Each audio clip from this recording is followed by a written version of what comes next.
नमस्कार, जय हिंद, वंदे मातरम दोस्तों। स्वागत है आप सभी का मेरे इस यूट्यूब चैनल सबका ओपिनियन में। दोस्तों आज बात करते हैं 2024 में होने वाले लोकसभा चुनाव के सबसे ताज़ा और सटीक ओपिनियन पोल्स की। दोस्तों आज आपको बताने वाला है कि इस बार क्या कांग्रेस समेत 26 विपक्ष दिग्गज पार्टियां मिलकर अकेले मोदी जी की नेतृत्व वाली एनडीए को हरा सकती है इस चुनाव में, या क्या मोदी जी इस बार अपनी लहर के साथ इन सभी 26 दिग्गज विपक्ष पार्टियों को हार की धूल चटाकर तीसरे बार प्रधानमंत्री बन पाएंगे। दोस्तों हम आपको बताने वाले हैं हमारे सटीक ओपिनियन पोल्स में, बने रहना अंत तक। दोस्तों शुरू करते हैं हमारे सटीक ओपिनियन पोल्स की जनता जनार्दन की जय बोलकर। दोस्तों सबसे पहले बात करते हैं तेलंगाना राज्य के 17 सीटें के। तो यहाँ पर भारतीय राष्ट्रीय समिति को इस राज्य में 7 सीट मिलती दिख रही है, जो वहाँ की क्षेत्रीय दल है।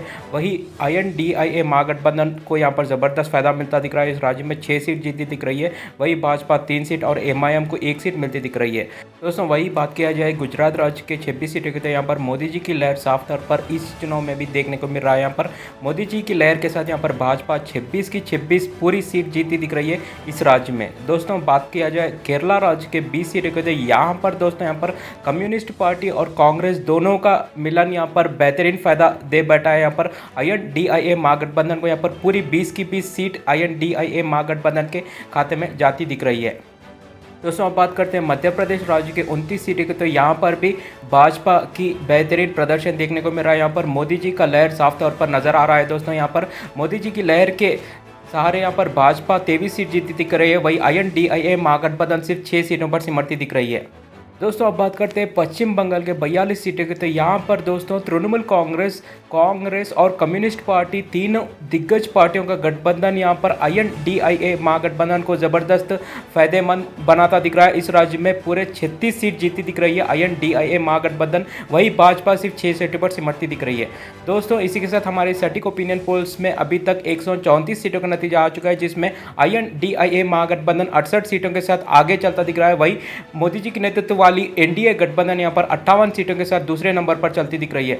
दोस्तों अब बात करते हैं राजस्थान राज्य के 25 सीटों की। तो यहाँ पर भाजपा जबरदस्त प्रदर्शन करती दिख रही है इस राज्य में। दोस्तों यहाँ पर मोदी जी की लहर के सहारे यहाँ पर भाजपा 20 सीट जीती दिख रही है। वही INDIA महागठबंधन सिर्फ 5 सीटों पर सिमटता दिख रहा है इस राज्य में। दोस्तों अब बात किया जाए महाराष्ट्र राज्य के 48 सीटों की। तो यहाँ पर दोस्तों INDIA महागठबंधन अच्छा प्रदर्शन करता दिख रहा है। यहाँ पर कांग्रेस, उद्धव ठाकरे जी की शिवसेना गुट और साथ ही साथ यहाँ पर शरद पवार जी की NCP और कुछ छोटे मोटे पार्टियां मिलकर यहाँ पर 27 सीट जीतते दिख रही है। वही भाजपा और उसके साथ ही एकनाथ शिंदे जी की शिवसेना गुट और साथ ही साथ अजित पवार जी की पार्टी मिलकर यहाँ पर सिर्फ 21 सीट जीतती दिख रही है। दोस्तों अब बात किया जाए पंजाब राज्य के 13 सीटें के। तो यहाँ पर भी INDIA महागठबंधन जबरदस्त प्रदर्शन करता दिख रहा है। यहाँ पर कांग्रेस और आम आदमी पार्टी दोनों का मिलन यहाँ पर INDIA महागठबंधन को यहाँ पर 12 सीट जिताता दिख रहा है। वही भाजपा सिर्फ 1 सीट जीती दिख रही है। दोस्तों अब बात करते हैं सबसे महत्वपूर्ण राज्य उत्तर प्रदेश के 80 सीटों की। तो यहाँ पर भाजपा की लहर देखने को मिल रही है।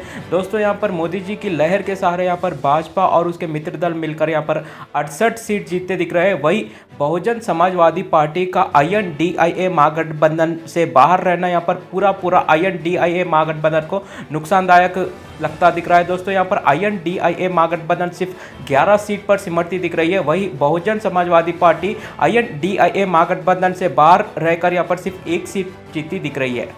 दोस्तों इसी के साथ हमारे सटीक ओपिनियन पोल्स में 300 सीटों का नतीजा आ चुका है, जिसमें मोदी जी की नेतृत्व वाली एनडीए 168 सीटों के साथ आगे चलती दिख रही है। वही INDIA महागठबंधन 123 सीट जीतकर दूसरे नंबर पर चलता दिख रहा है। दोस्तों अब बात करते हैं तमिलनाडु राज्य के 39 सीटों की। तो यहाँ पर INDIA महागठबंधन की ज़बरदस्त जीत इस राज्य में मिलती दिख रही है। यहाँ पर कांग्रेस, DMK और कुछ कम्युनिस्ट पार्टी मिलकर यहाँ पर 38 सीट जीतती दिख रही है। वही भाजपा और उसके मित्र दल AIADMK के सहारे यहाँ पर सिर्फ 1 सीट जीती दिख रही है। दोस्तों अब बात करते हैं बिहार राज्य के 40 सीटों की। तो यहाँ पर भी INDIA महागठबंधन अच्छा प्रदर्शन करता दिख रहा है। यहाँ पर दोस्तों यहाँ पर JDU, RJD, कांग्रेस और कम्युनिस्ट पार्टी मिलकर INDIA महागठबंधन को यहाँ पर 28 सीट जीताते दिख रहे हैं। वही भाजपा और उसके मित्र दल सिर्फ 12 सीट पर सिमटते दिख रही है। दोस्तों अब बात करते हैं आंध्र प्रदेश राज्य के 25 सीटों के। तो यहाँ पर वहाँ की क्षेत्रीय दल वाईएसआर कांग्रेस पार्टी को यहाँ पर 13 सीट मिलती दिख रही है। वही भाजपा और उसके मित्र दल जिसमें तेलुगु देशम पार्टी आगे शामिल हो सकती है और साथ ही साथ जनसेना पार्टी शामिल हो चुकी है एनडीए में। दोस्तों यहाँ पर भाजपा, तेलुगु देशम पार्टी और जनसेना पार्टी मिलकर यहाँ पर 12 सीट जीतती दिख रही है। दोस्तों अब बात करते हैं कर्नाटक राज्य के 28 सीटें की, तो यहाँ पर भाजपा और उसके मित्र दल जो जेडीएस आगे जाकर एनडीए में शामिल होने वाला है। भाजपा और उसके मित्र दल जेडीएस को यहाँ पर 15 सीट मिलती दिख रही है। वही आईएनडीआईए महागठबंधन को 13 सीट मिलती दिख रही है।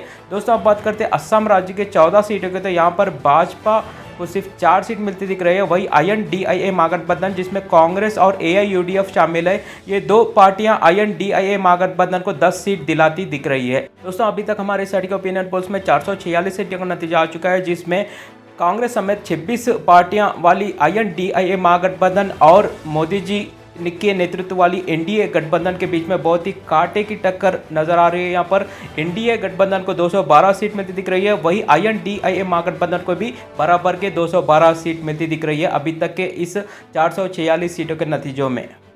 दोस्तों अब बात करते हैं हरियाणा राज्य के 10 सीटों के, तो यहाँ पर आईएनडीआईए महागठबंधन इस राज्य में अच्छा प्रदर्शन करती दिख रही है। यहाँ पर आईएनडीआईए महागठबंधन को 7 सीट मिलती दिख रही है। वही भाजपा को सिर्फ 3 सीट मिलती दिख रही है।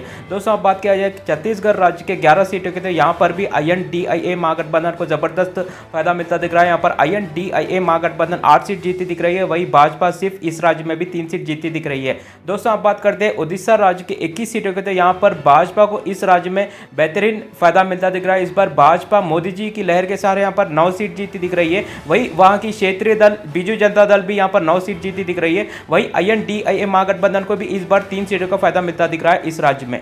दोस्तों अब बात करते हैं झारखंड राज्य के 14 सीटों की, तो यहाँ पर आईएनडीआईए महागठबंधन को 9 सीट मिलती दिख रही है। वही भाजपा को यहाँ पर सिर्फ 5 सीट मिलती दिख रही है। दोस्तों अब बात करते हैं हिमाचल प्रदेश राज्य के 4 सीटों के, तो यहाँ पर भाजपा को 3 सीट मिलती दिख रही है। वही आईएनडीआईए महागठबंधन को भी इस बार 1 सीट का फायदा मिलता दिख रहा है। दोस्तों अब बात करते हैं उत्तराखंड राज्य के 5 सीटों के, तो यहाँ पर भी भाजपा को 4 सीट जीतती दिख रही है यहाँ पर भाजपा। वही आईएनडीआईए महागठबंधन सिर्फ 1 सीट जीतता दिख रहा है। दोस्तों अब बात करते हैं दिल्ली राज्य के 7 सीटों के, तो यहाँ पर भाजपा 3 सीट जीतती दिख रही है। वही आईएनडीआईए महागठबंधन इस बार 4 सीट जीतकर अच्छा प्रदर्शन करती दिख रही है। दोस्तों अब बात करते हैं जम्मू कश्मीर राज्य के 6 सीटों के, तो यहाँ पर भाजपा 2 सीट जीती दिख रही है। वही आईएनडीआईए महागठबंधन जिसमें कांग्रेस, पीडीपी और जम्मू नेशनल कॉन्फ्रेंस शामिल है, ये 3 पार्टियां मिलकर यहाँ पर 4 सीट जीतती दिख रही है। दोस्तों अब बात करते हैं नागालैंड की 1 सीट के, तो यहाँ पर आईएनडीआईए महागठबंधन जीतता दिख रहा है। पुदुचेरी की 1 सीट और सिक्किम की 1 सीट भी यहाँ पर आईएनडीआईए महागठबंधन के खाते में जाती दिख रही है। दोस्तों अब बात करते हैं मणिपुर राज्य के 2 सीटों के, तो यहाँ पर भाजपा को 1 सीट मिलती दिख रही है। वही आईएनडीआईए महागठबंधन को 1 सीट मिलती दिख रही है। मेघालय की 2 सीट यहाँ पर आईएनडीआईए महागठबंधन के खाते में जाती दिख रही है। मिजोरम की 1 सीट भी आईएनडीआईए महागठबंधन जीती दिख रही है। दोस्तों दादर और दामन दीव की 2 सीटों की बात करें तो यहाँ पर भाजपा को 1 सीट और आईएनडीआईए महागठबंधन को 1 सीट मिलती दिख रही है। वही गोवा की 2 सीट आईएनडीआईए महागठबंधन जीती दिख रही है। लक्षद्वीप की 1 सीट भी आईएनडीआईए महागठबंधन ही जीती दिख रही है। दोस्तों अब बात करते हैं त्रिपुरा राज्य के 2 सीटों के, यहाँ पर 2 की 2 सीट यहाँ पर भाजपा जीती दिख रही है। वही अंडमान निकोबार की 1 सीट की बात करें तो यहाँ पर आईएनडीआईए महागठबंधन जीती दिख रही है। अरुणाचल प्रदेश राज्य की 2 सीटों की बात करें तो यहाँ पर आईएनडीआईए महागठबंधन को 1 सीट, भाजपा को 1 सीट मिलती दिख रही है। दोस्तों चंडीगढ़ की 1 सीट यहाँ पर आईएनडीआईए महागठबंधन के खाते में जाती दिख रही है। दोस्तों इसी के साथ हमारे सटीक ओपिनियन पोल्स में पूरे 543 सीटों का नतीजा आ चुका है, जिसमें आईएनडीआईए महागठबंधन सबसे ज़बरदस्त प्रदर्शन करती दिख रही है। इस चुनाव में 263 सीट जीतकर पहले नंबर पर बनी है। वही मोदी जी की नेतृत्व वाली एनडीए यहाँ पर 249 सीट जीतकर दूसरे नंबर पर बनी है। वही यहाँ पर अन्य पार्टियों की जो ना ही आईएनडीआईए महागठबंधन में शामिल है और ना ही एनडीए गठबंधन में शामिल है, इन अदर्स पार्टी की बहुत ही अहम भूमिका बनती दिख रही है इस चुनाव में, क्योंकि इनके बिना समर्थन के कोई भी गठबंधन यहाँ पर सरकार नहीं बना सकता। दोस्तों यहाँ पर दोनों गठबंधनों को यहाँ पर सरकार बनाने का मौका यहाँ पर मिलता दिख रहा है। दोस्तों सबसे पहले आईएनडीआईए महागठबंधन की बात करें तो यहाँ पर आईएनडीआईए महागठबंधन को यहाँ पर 2 मौके मिलते दिख रहे हैं। सबसे पहला मौका यहाँ पर बीजू जनता दल के साथ मिलकर यहाँ पर आईएनडीआईए महागठबंधन सरकार बना सकता है, या दूसरा मौका यहाँ पर वाईएसआरसीपी के साथ भी यहाँ पर आईएनडीआईए महागठबंधन को सरकार बनाने का मौका मिलता दिख रहा है। दोस्तों वही एनडीए गठबंधन की बात करें तो यहाँ पर एनडीए गठबंधन यहाँ पर वाईएसआरसीपी, भारतीय राष्ट्रीय समिति और बीजू जनता दल, इन 3 पार्टियों के साथ मिलकर यहाँ पर एनडीए सरकार बना सकता है।